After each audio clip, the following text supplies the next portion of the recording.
Executive chef, restaurateur, Chef Charlie Palmer, your 5 questions.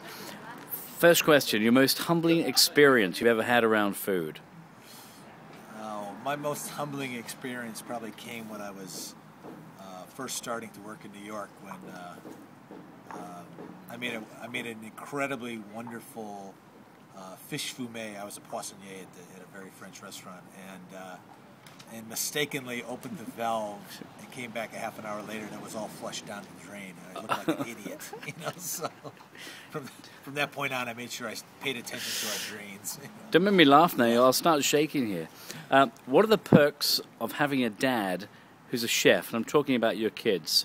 Oh, my 4 boys. Well, they enjoy the restaurants. I tell you that wherever we're at, and you know, when I'm home, I tend to be like the short order cook, so it's like eggs anyway in the morning and that kind of thing. So they're very spoiled with it, and but very appreciative, I have to say. You know, they're always bragging about what they get to eat. They're spoiled, I'm sure. Yeah. What's the most bizarre food you've ever eaten, Chef? The most bizarre food? It's probably a toss-up between, I once ate monkey brains, 2 or 3 different types of snake I've had in the past, and I don't know if it's the most bizarre, but you know, the thing I liked the least was ants. You know, these things. And this is just a normal Sunday morning for you? Yeah, this is just breakfast on a Sunday. No, it's like you always, you know, the adventures of eating different things and tasting different things. I always tell people I'll try anything once. So. Your coming home dish. You've been on the road, you've been away. That dish you just got to have when you get home. Well, I got to say probably my biggest vice is not any kind of junk food, but you know, anyone that's lived in New York City or you know visited New York City, if you go to a diner and ask for an egg, bacon, cheese on a roll, you get this incredibly, you know, crispy roll with, you know, crisp bacon, a fried egg, cheese melted on it. And, you know, it's just, you know, all that together is just, you know, it's a memorable experience, as simple as it sounds. You know? Making my mouth water, Chef. Yeah. Okay, your last supper. You can have 2 or 3 guests, dead or alive. What will you eat? Who will be at the table? Well, my last supper. Hopefully it's not soon.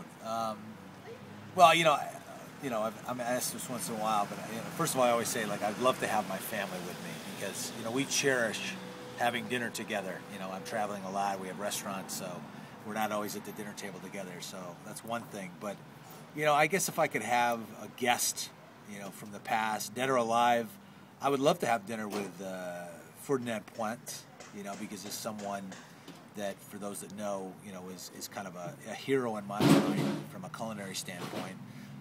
And maybe Auguste Escoffier. I mean, you know, when I was a kid and when I started studying, you know, he was a god to me, you know, and even though, obviously, a whole different century and generation. So. And on the table, what would you be eating? You know, probably my favorite food in the world is squab. You know, I love squab.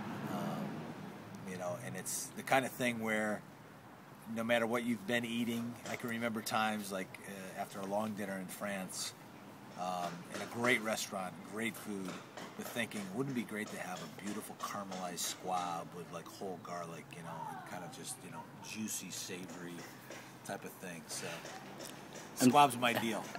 I'm drooling. Chef Charlie Palmer, 5 very tasty questions. Thanks very much. Thank you.